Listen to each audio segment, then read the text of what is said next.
हामी यहाँ सिकिरहेछौँ के सिकिरहेछौँ है दोस्त फिगमा सिकिरहेछौँ दिदी केलाई सेलेक्ट गर्ने बक्सलाई बक्सलाई सिलेक्ट गर्ने त्यसपछि कर्नर रेडियस भन्ने हुन्छ एम्पिरियन्समा हैन छ कर्नर रेडियसलाई 6 लेख 6 लेख्यो भने चाहिँ कट हुन्छ भयो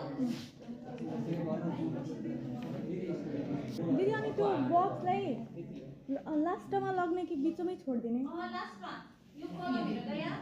यो कलमको ठ्याक्क मैले इनमा टच गराएर राखेको छु ड्र्याग गरेर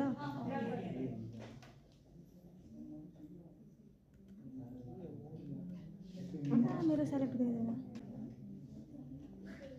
तर मेरो त के सेलेक्ट हुँदैछ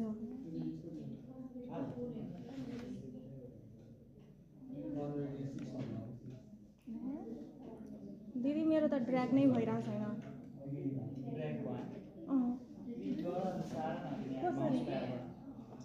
केलाई क्लिक गर्नु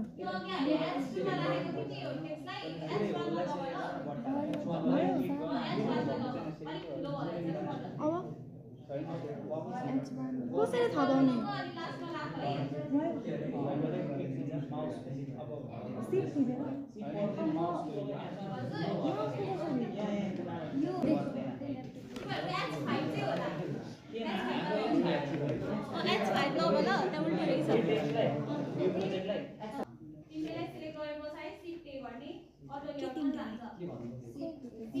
दिदी कुन तिनटैलाई सबलाई सिलेक्ट गर यो लोगोलाई क्लिक गर अनि यो एज हो सबैलाई सिलेक्ट गर अनि त्यस पछाडी भिडियोलाई सिलेक्ट गर